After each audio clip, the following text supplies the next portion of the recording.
Hello అండి, నమస్తే అందరికీ. వెల్కమ్ టు కుస్మస్ వ్లాగ్స్. ఎలా ఉన్నారండి అందరూ? మీ అందరూ బాగానే ఉన్నారనుకుంటున్నాను. ఇంకా బాగుండాలని మనస్ఫూర్తిగా కోరుకుంటూ ఇవాల్టి వ్లాగ్ స్టార్ట్ చేశాను అనమాట. ఇదిగోండి వంటింట్లోకి అయితే వచ్చేసాను. ప్రతిరోజు నా క్లీనింగ్ కోసం నేను ఒక హాఫ్ అన్ అవర్ వరకు తీసుకుంటానండి. నైట్ ఎక్కువగా నేను క్లీన్ చేయడం అనేది మానేశాను. ఫస్ట్ చేసేదాన్ని మా అమ్మాయి స్కూల్ డేస్లోన నైటే అన్ని పనులు తెలుసుకునేదాన్ని అనమాట. ఇప్పుడైతే తనకి ఆఫ్టర్నూన్ అండి కాలేజ్ 12:30కి స్టార్ట్ అవుతుంది కాబట్టి ఈ లోపలైతే నా రొటీన్ కొంచెం తాపీగా చేసుకుంటున్నాను అనమాట. సో స్టవ్ అంతా క్లీన్ చేసుకునే ముందరే ఈరోజు కొంచెం లేట్ అయింది. ఏంటంటే ఏంటి లంచ్ ప్రిపేర్ చేద్దాం అని చెప్పేసి ప్లానింగ్ నైటే చేసేసుకున్నాను. కాబట్టి హరీ బరీ ఏంటి లేదు. అండ్ ఇంకోటి వీడియో షూట్ ఉండే కాబట్టి రెడీ అయ్యి వచ్చేసరికి ఆ మాత్రం లేట్ అయిందనమాట. సో పొయ్యి అంతా క్లీన్ చేసుకునే ముందరే రాగి జావ ప్రిపేర్ చేసేసానండి. సో అక్కడైతే చల్లారుతున్నది, మజ్జిగ కొంచెం యాడ్ చేస్తే సరిపోతుంది. ఇంకా నిన్న రైస్ వండేటప్పుడు అండి కొంచెం సీటీ వచ్చినప్పుడు పొయ్యి అంతా కూడా పాడైందనమాట. సో క్లీన్ చేసుకుంటున్నాను. అండ్ ఇక్కడైతే రాగి జావ అయితే ఆల్మోస్ట్ ప్రిపేర్ అయిపోయింది. ఇదైతే పొయ్యి క్లీనింగ్కి నా రాగి జావ ప్రిపేర్కి ఎటువంటి సంబంధం లేకుండా ఫస్ట్ అయితే చేసేసుకుంటాను.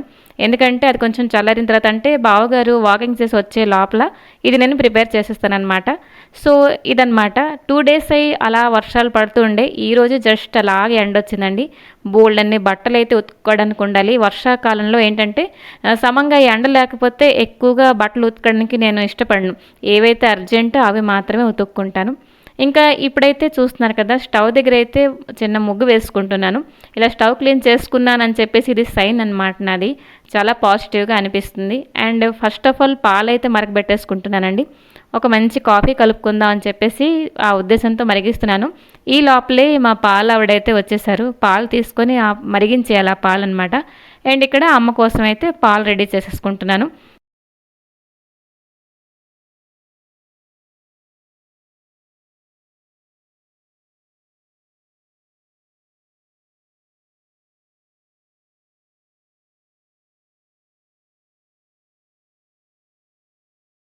అయితే మరిగిపోయాయి. డికాషన్ అయితే నేను నైటే వేసేస్తానండి. సో ఈరోజు చెప్పాను కదా, నైటే ప్లాన్ చేసేసుకున్నాను మా లంచ్ అనేది. ఈరోజు ఏంటంటే వంకాయలు కొత్తిమీర కారం చేయబోతున్నాను. మీలో ఎంతమంది కొత్తిమీర స్టెమ్స్ కూడా యూజ్ చేస్తున్నారా అయితే కామెంట్ చేసేయండి. నేనైతే కొత్తిమీర అంటే చవకగా దొరికే రోజుల్లో స్టెమ్స్కి అంత ఇంట్రెస్ట్ చూపించను. కానీ ఇప్పుడైతే కొంచెం రేర్ అయిపోయింది దొరకడం. రేట్లు కూడా పెరిగాయి అనమాట. చిన్న కొత్తిమీర కట్ట 10 రూపీస్ 20 రూపీస్ అంటున్నారనమాట. సో మనమేం తక్కువ, మన బుర్ర కూడా ఇప్పుడే ఉపయోగించాలి. సో స్టెమ్స్ కూడా శుభ్రంగా అంటే ఫస్ట్ కట్ చేసి నీటిలో వేసేస్తున్నాను. ఎక్కువగా ఇసుకుంటుంది కదా. సో అదంతా కూడాను పేస్ట్ చేసేస్తానులేండి. డైరెక్ట్గా అలాగ కర్రీలో వెయ్యను. ఉడికినా కూడా ఎక్కడో డౌట్ గొంతుకులో ఉండిపోతుందేమో అని చెప్పేసి సేవింగ్ చేసుకుందాం అనుకుంటాను నేనే. మళ్ళీ ఏవైనా ప్రమాదం అవుతుందా అనుకుంటాను కూడా నేనే. సో స్టెమ్స్కి అంటే కొత్తిమీర స్టెమ్స్కి ఏం ప్రమాదం కాదు, కానీ గొంతుకులో అడ్డుకుంటుందేమో అని నాకు చిన్న అనుమానం అనమాట. సో చూసారు కదా, కొత్తిమీర కూడా సాఫ్ చేసేసుకున్నాను. ఇప్పుడైతే కొత్తిమీర కారం కోసం అల్లం ఉల్లిపాయలు కట్ చేసుకుంటున్నాను అనమాట. ఈరోజు కొత్తిమీర కారంలో తెల్లుల్లిపాయలు స్కిప్ చేశానండి. ఓన్లీ ఉల్లి కారం చేసేటప్పుడే నేను అల్లం ఇంకా వెల్లుల్లి యాడ్ చేసుకుంటానమాట. సో నా ఉద్దేశం ఏంటంటే కొత్తిమీర ఫ్లేవర్ కొంచెం ఎక్కువగా రావాలని. సో స్టెమ్స్ ఇంకా కొత్తిమీర కూడా ఉంచాను, కొంచెం ఎక్కువ క్వాంటిటీలో ఉంది. సో గ్రీన్ చిల్లీ కూడా చాలా తక్కువ యాడ్ చేశానండి, ఎందుకంటే ఇవి చాలా ఘాటుగా ఉండే. మరొకటి ఏంటంటే మా ఇంట్లో చాలా తక్కువ తింటారు, అది ఆల్మోస్ట్ మీ అందరికీ తెలిసిందే. కొంచెం జీలకర్ర కూడా యాడ్ చేసి ఫైన్ పేస్ట్ చేసేసాను అనమాట. ఇదిగోండి. సో ఇప్పుడైతే ప్యాన్లో కొంచెం ఆయిల్ వేసుకున్నానండి. ఈ కొత్తిమీర కారంలో నేను ఎక్కువ ఆయిల్ కూడా యాడ్ చేయను. చెప్పడానికి వెళితే ఎటువంటి వంటలో ఎక్కువ ఆయిల్ అనేది నేను యూజ్ చేయనండి. ఏవైనా డీప్ ఫ్రై ఐటమ్స్ ఉంటే అది వేరే లెక్క. కర్రీస్లో మటుకు చాలా తక్కువ యాడ్ చేసుకుంటాను. సో ఒక్కొక్కసారి వంకాయ కూర నేను కుక్కర్లో కూడా చేస్తానండి. ఇప్పుడు ఏంటంటే మనకి మసాలా అంతా ఫ్రై అవ్వాలి. అండ్ ఇక్కడ స్క్రీన్ ప్లేలో చూస్తున్నారు కదా, చోలే బఠానీలు నానబెట్టుకుంటున్నాను. మా ఇంట్లో స్నాక్స్ అనేది మధ్యాహ్నం తీసుకుంటాం అనమాట. 2:30 to 3:30 లోపల అనమాట. సో దానికోసం అయితే ఈరోజు పూరి ఇంకా చోలే నానబెట్టాను అనమాట. పూరి నానబెట్టలేదండి, చోలే నానబెట్టాను పూరి కోసం. ఇక్కడ మార్నింగ్ అంటే స్టార్టింగ్లో చెప్పానా, నా కోసం అయితే కాఫీ కలుపుకుందాం అనుకుంటున్నాను. అనుకున్న పని ఇప్పుడు అయిందండి. కాఫీ కలుపుకుంటున్నాను. నాకైతే కొంచెం స్ట్రాంగ్గా కాఫీ తాగడం అంటే ఇష్టం అనమాట. కొంతమంది లైట్గా తాగుతారు. బేసిక్గా మా బావగారు కొంచెం లైట్గా తాగుతారు కాబట్టి మా ఇద్దరి కోసం కలిపాను. కానీ నాకైతే కొంచెం స్ట్రాంగ్గా కలిపేసిన తర్వాత మరి కొంచెం పాలు యాడ్ చేసి అతనికైతే కలిపేస్తాను అనమాట. మరి కాఫీ పని అయిపోయిన తర్వాత అక్కడే నించొని అలాగే తాగేశానండి. కూర్చొని తాగినంత టైం లేదు, ఓపిక కూడా లేదు. ఎందుకంటే 10:30 కల్లా నా వంట ఇవన్నీ అయిపోవాలన్నమాట. సో ఇక్కడ కుక్కర్లో రైస్ కూడా పెట్టేశాను. అటువైపు మజ్జిగ పులుసు కూడా చేశాను.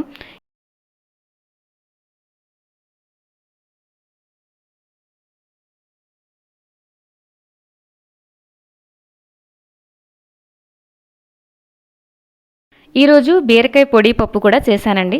మీలో ఎంతమందికి ఈ రెసిపీ తెలిసి ఉంటే కామెంట్ చేసేయండి.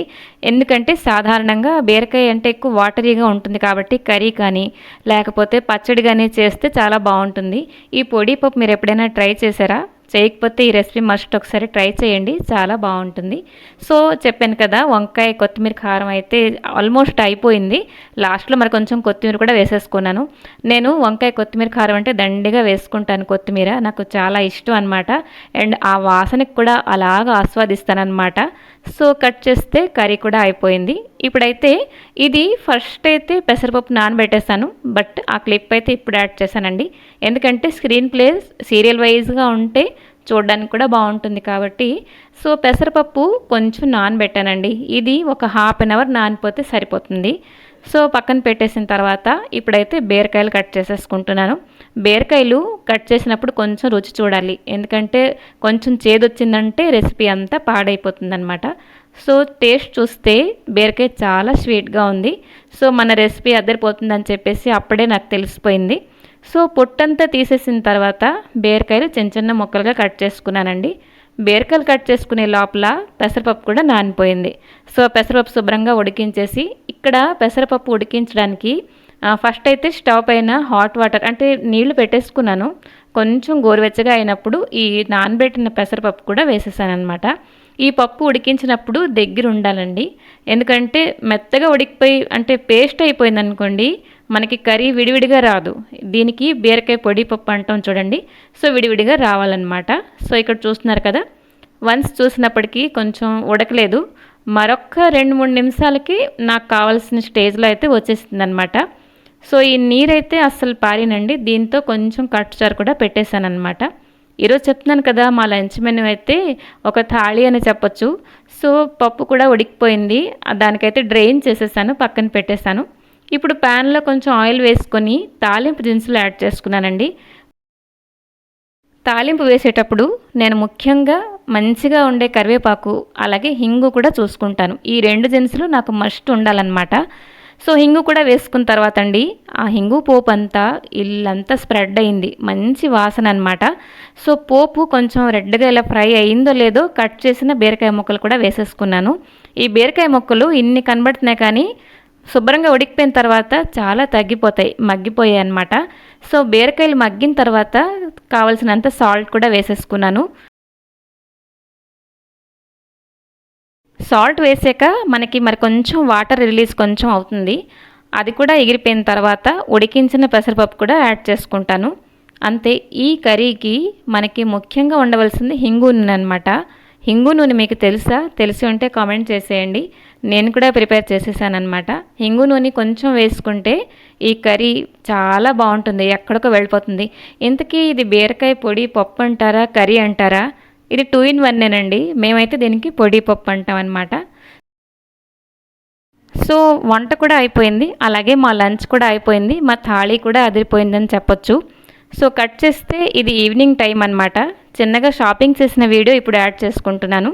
ఈ శారీ వచ్చేసరికి బాగుంది కదా, జార్జెట్ శారీ. దీని ప్రైస్ చెప్తే మీరు మేబీ నవ్వుకుంటారు. దీని 200 బిలో ఉన్నది. ఎప్పుడూను శారీస్ అయినా డ్రెస్సెస్ అయినా నేను తక్కువ కాస్ట్వే తీసుకుంటాను, ఎందుకంటే ఎక్కువగా ఏదైనా కూడాను లైఫ్ లాంగ్ రావు కదా.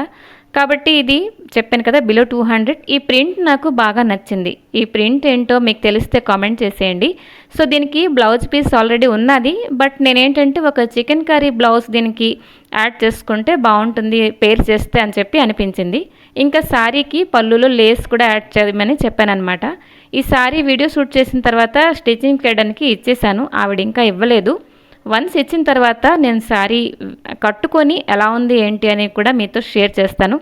మీకు కాస్ట్లీ షాపింగ్ చేయడం అంటే ఇష్టమా, లేకపోతే చీప్ అండ్ బెస్ట్ షాపింగ్ చేయడం అంటే ఇష్టమా? కామెంట్ చేసేయండి, నాకు తెలియపరచాలి కదా. మరి కట్ చేస్తే ఈ తీసుకున్న టాప్ వచ్చేసరికి ఇది కూడా ఫ్లిప్కార్ట్లోనే 375 రూపీస్ తీసుకున్నారు. సో ఏ బట్ట మీదైనా వైట్ ప్రింట్ ఉంటే నాకెందుకో నేను ఫిదా అయిపోతాను, మస్ట్ తీసేసుకుంటూ ఉంటాను. సో ఇది చెప్పాను కదా, ఇది ప్రైస్కి రీజనబుల్ ఉందా లేదా కామెంట్ చేసి నాకు తెలియపరచండి. సో సైజ్ కూడా సరిపోయింది. ఇది నేను తీసుకుంటే మా అమ్మాయి అయితే నా దగ్గర నుంచి కొట్టేసింది, కానీ నాకు భలే నచ్చిందనమాట. చిన్నగా ఎంబ్రాయిడరీ వచ్చేసి దీనికైతే ప్లాజో సెట్ చేద్దాం అనుకున్నాను, కానీ లెగ్గిన్సే దీనికి సరిగ్గా పెయిర్ అందనమాట. సో ఈ షాపింగ్ అంతా కూడా ఒకే రోజు చేసింది కాదండి, డిఫరెంట్ డేస్లో చేశాను. అలాగే డెలివరీ కూడా డిఫరెంట్ డేస్లో అయిందనమాట. సో అవలాగైపోతే ఇక్కడ ఈ డ్రెస్ కోసం అయితే నేను చిన్నగా డిసప్పాయింట్ అయ్యాను. ఇదైతే మీషోలో తీసుకున్నాను. ఇదైతే 400 చిల్లర పడింది. చున్నీ రాలేదు, కానీ టాప్ అండ్ ప్యాంట్ వచ్చిందనమాట. సో అంతా క్లాత్ అంతా బాగుంది. నేను ఎప్పుడైనా ఆర్డర్ పెడితే నెక్స్ట్ సైజ్ ఆర్డర్ పెడతాను. ఇది XXL పెట్టినా కూడా నాకు ఎందుకో సరిపోలేదు. పోనీ అడ్జస్ట్ చేద్దామంటే క్లాత్ కూడా లేదు. సో డిసప్పాయింట్ అయ్యి ఇదైతే రిటర్న్ పెట్టేశాను అనమాట.